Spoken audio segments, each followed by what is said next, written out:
वैसे क्राइम मुझे लगता है अमेरिका में ज्यादा अमेरिका में ज्यादा है। जैसे कोलंबिया वगैरह आप गए हो भाई, वहाँ पे हमने बहुत ज्यादा डॉक्यूमेंट्रीज भी देखी हैं और ये नार्कोस वगैरह भी देखा है कि बैग में स्लिप कर देते हैं। हाँ भाई, कोलंबिया से रिलेटेड किस्सा बताता हूँ आपको, बढ़िया, मतलब काफी किस्से कोलंबिया के, तो पर एक काफी इंटरेस्टिंग। कोलंबिया एक कंट्री है साउथ अमेरिका कॉन्टिनेंट में, उसकी एक सिटी है मेदेजीन। स्पेलिंग में उसमें डबल एल आता है, मेदेलीन होता है, लेकिन कोलंबियन स्पेनिश में ल को ज बोलते हैं, तो मेदेजीन वो शायद उसकी मेन सिटी है ना उस कंट्री। मेन कैपिटल तो बोगोटा है, पर मेन सिटी टूरिस्ट ज्यादा मेदेजीन में आते हैं, शायद बोगोटा से ज्यादा आते हैं। वहाँ के कुछ फेमस सिंगर्स वगैरह भी है, मालूमा वगैरह, ये सब वहाँ के हैं। हाँ। पर Pablo Escobar was from Medellin as well. तो उस सिटी में भाई, वो सिटी ना यूं माना जाता है कि पूरे अमेरिकाज की या वर्ल्ड की भी सबसे सुंदर लड़कियां माना जाता है वहाँ की है। सबसे ज्यादा ड्रग्स जो भी है, कोकेन सारी कोलंबिया से आती है, उसका बेचना और कंट्रोल वो सारा मेदेजीन में होता है, सारी चीजें वहीं पे। तो एक नया ड्रग चला हुआ है, उसका साइंटिफिक नेम तो है स्कोपोलामीन, कॉमन नेम है उसका डेविल्स ब्रेथ। वो कोलंबियन ड्रग है, कोलंबिया में उगता है वो ड्रग अगर मान लो भाई आपके सिस्टम में चला गया ना दीपक भाई, लेट से मैंने आपकी पानी में मिला दिया या आपके किसी तरह आपके अंदर चला गया, तो 1-2 दिन तक आप ना हिप्नोटाइज से हो जाओगे, आप होश में रहोगे, लेकिन आपको पता नहीं आप क्या कर रहे हो, जो मैं कहूँगा ना वो करोगे। अच्छा। 1-2-3 ढाई 1 दिन तक उसका नशा रहता है, तो आप उसके नशे में रहोगे। और वो नशा ना, मतलब थोड़ा सा वो ड्रग आपके अंदर चला जाए तो वो आप पे असर कर देता है। तो वहाँ पे बहुत ज़्यादा चला हुआ है कि ना क्लब्स में लड़कियाँ या कोई भी आदमी आपकी ड्रिंक में डाल देगा, वो स्पाइक कर देते हैं। या आप सड़क पे चल रहे हैं, आपको किसी ने विजिटिंग कार्ड दिया, आपने विजिटिंग कार्ड पकड़ा, वो फेंक दिया, लेकिन कार्ड पे वो ड्रग लगा था, वो आपके हाथ पे लग गया, तो आपके बाद में आपने मुंह साफ करा तो आपकी नाक से आपकी बॉडी में चला गया। वो ड्रग ऐसा जाता है भाई, उसका इतना मिसयूज करते हैं लोग वहाँ पे। मैं आपको स्टोरीज बताता हूँ, मेरी आंखों देखी। 2 अमेरिकन थे, वो एक पब में बैठे, जाके टेबल पे दारू पीने लग रहे। 11-12 बजे पब बंद हो गया। उसके बाद वो साथ में एक टेबल पे कपल था, वो कपल आगे बोला भाई हम तुम्हारे साथ बैठ जाएगा, वो बोले हाँ बैठ, जो कपल तो ठीक सा लग रहा था, कपल पे कौन शक करता है। 3 दिन बाद उनकी नींद खुली अपने अपार्टमेंट में। वो अमेरिकन थे, काम करते थे मेदेजीन कोलंबिया से। अपने अपार्टमेंट में जमीन में सो रहे थे, उनका फर्नीचर बेड वेड सब गायब। सिक्योरिटी के पास गए, भाई हमारा सामान गया, बोले अरे आपके दोस्त ले गए, आप ही तो रखवा रहे थे गाड़ी में। बोले कैसी बात कर रहे हो। उन्होंने वीडियो फुटेज दिखाई, वो खुद उठवा के अपना फ्रिज सामान रखवा रहे। ये तो कुछ नहीं है, एक और स्टोरी बताता हूँ, ये भी सच्ची स्टोरी। एक आदमी था, वो भी था अमेरिकन, वो आया क्लब में, उसकी किसी लड़की से बात हुई, मेदेजीन सिटी की बात है, मैं 1 महीना रहा वहाँ पे। उस लड़की से उसकी बात हुई, लड़की ने बोला कि चल ठीक है तेरे अपार्टमेंट चलते हैं। उसने एयरबीएनबी रेंट कर रखा था, उसके फ्लैट पे आ गए वो।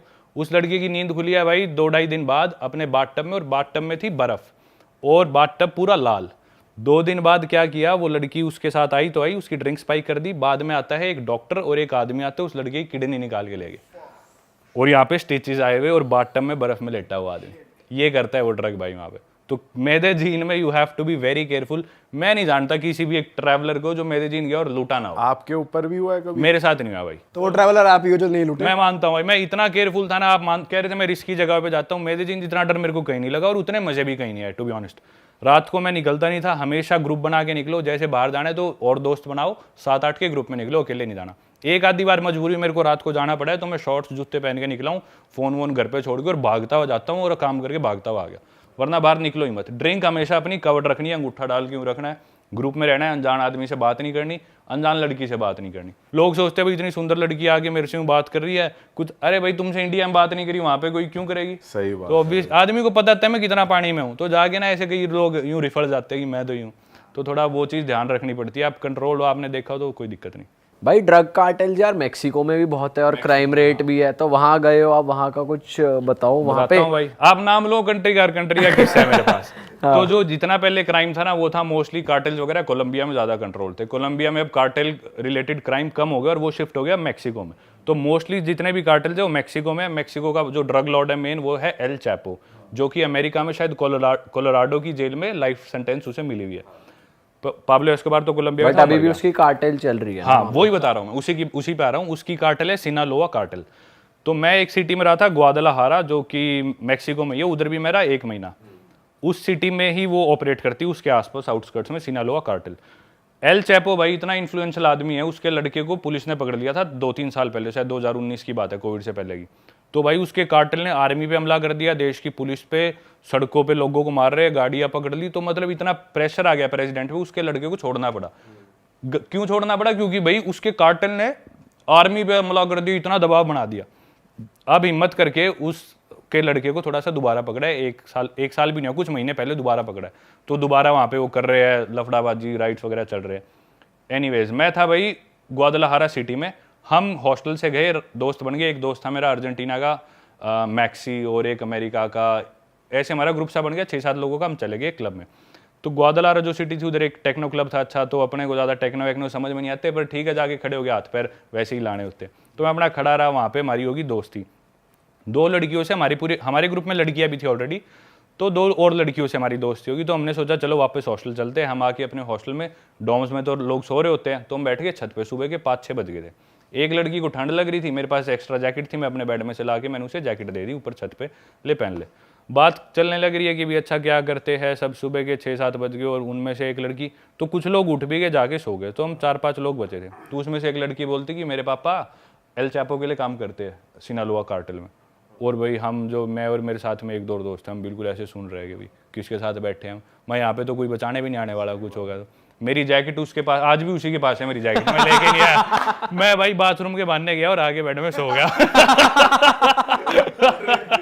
पता चला जैकेट मांगने के बहाने कुछ फंसा वसा दिया, कुछ मैं कर दिया। इनके साथ कोई गलती से भी उचनूक होगी तो उचनीच होगी, तो मैं ठीक नहीं, मैं जाके सो गया अपना, और मैंने ना उसे कभी कांटेक्ट करा ना कोई बात, मुझे नहीं पता वो कहाँ है मेरी जैकेट। भाई आपने कभी रेसिज्म फील करा है किसी कंट्री में, और सबसे ज्यादा कहाँ फील करा है? सबसे रेसिस्ट तो शायद पासपोर्ट ही आपका, कितनी प्रॉब्लम हो जाती हाँ, अपने इंडियन पासपोर्ट पर ट्रैवल करना बहुत मुश्किल है। कई लोग इस बात पे मेरे को बोलते हुए भैया आप इंडिया के पासपोर्ट की बुराई करते हो। भाई मेरे जितना प्राउड इंडियन शायद ही कोई हो। मैं अभी भी इंडियन पासपोर्ट पे पूरी दुनिया घूम रहा हूँ। I am a very proud Indian. पर भाई जो सच है वो सच है, अपने इंडियन पासपोर्ट में ट्रैवल करना बहुत मुश्किल है, क्योंकि काफी इंडियंस इलीगली अमेरिका जाते हैं, यूरोप जाते हैं, जिसे डोंकी बोलते हैं। तो हर आदमी को as a potential illegal immigrant देखा जाता है, तो हमेशा ज्यादा इंटेरोगेशन होती है। रेसिज्म की बात करें तो सबसे ज्यादा रेसिस्ट अपन इंडियंस ही है।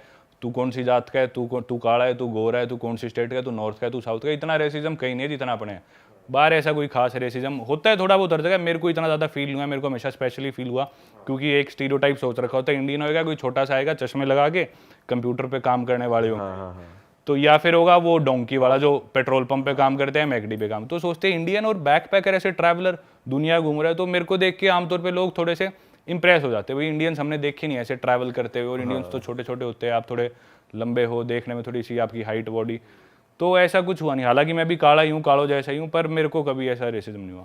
भाई हमने भी, जैसे हम भी गए ना, हमें भी लगता है कि जैसे बाहर के लोग फ्रेंडली हैं, काफी फ्रेंडली तो हैं, कि बात करते हैं ओपनली, और लड़के ही नहीं, लड़कियां भी ओपनली बात करती हैं। हाँ, जितनी कंजर्वेटिव सोसाइटी हो उतनी लड़कियां कम बात करेगी। अरब कंट्रीज में, मिडिल ईस्ट में जाओगे वो ओपनली नहीं बात करेंगे। आप यूरोप में, स्पेशली अमेरिका में बहुत खुले, लैटिन अमेरिका में खासकर वीडियोस में देखा हो, लड़कियां चिपक जाती थी मेरे।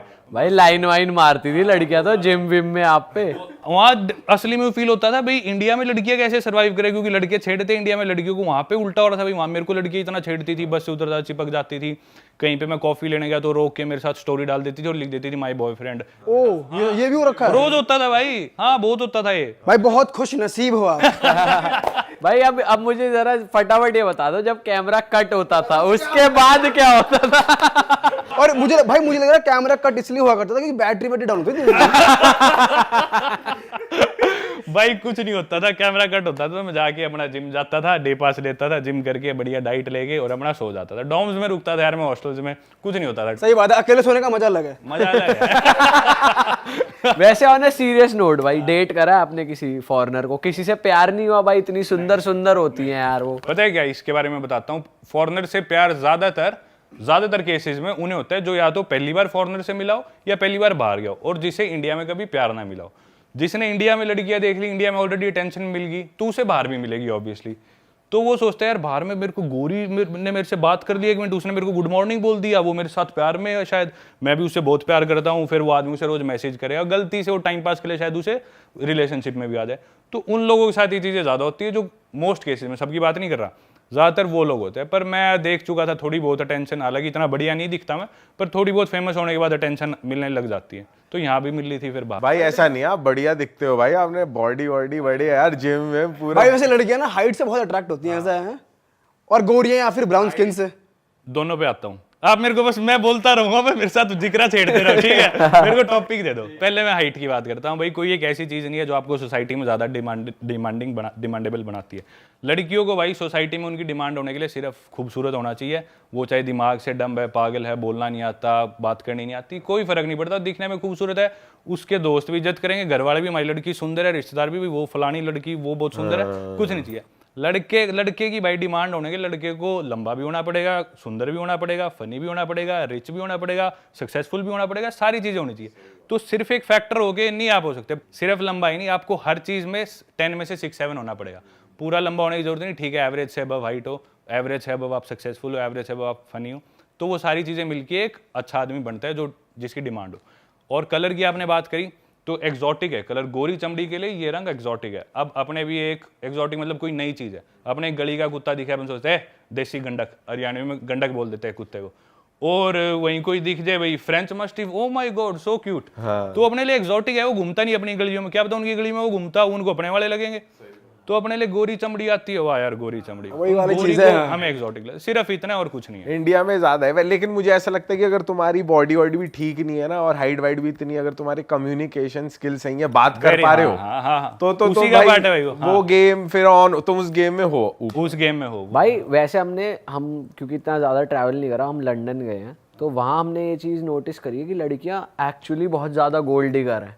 अगर आप किसी नाइट क्लब में हो और आपके पास टेबल है, शैम्पेन्स हैं, आप फैंसी दिखा रहे हो खुद को, तो वो ऑटोमेटिकली अट्रैक्ट हो जाती हैं। तो ऐसी कोई और कंट्री भी है जहाँ एक्चुअली गोल्ड डिगर्स दिखी हो जो आपको अप्रोच करती हो, can you buy me a drink? भाई हाँ, ये लड़कियां ज्यादा दिखती है जो ज्यादा डेवलप्ड कंट्रीज है, या फिर आप कह लो कि यूके और यूएस ही ज्यादा कहूंगा मैं। यूरोपियन लड़कियां जो है ना, स्पेशली स्कैंडिनेवियन, वेस्टर्न यूरोप की, ईस्टर्न यूरोप की बात नहीं कर रहा, जर्मनी हुआ, डेनमार्क हुआ, स्वीडन, नॉर्वे, फिनलैंड, आइसलैंड और इन बेल्जियम, नीदरलैंड्स, इन देशों की लड़कियां they like to be independent. नहीं कि भाई तू क्या पैसे क्यों दिखा रहा है, तू क्या शो ऑफ कर रहा है, वो थोड़ी इस तरह की है, वो इसको नेगेटिवली लेती है।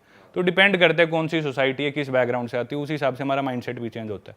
तो हर देश में नहीं है, पर हाँ अमेरिका और यूके में बहुत ज़्यादा है चीज़, बहुत ज़्यादा।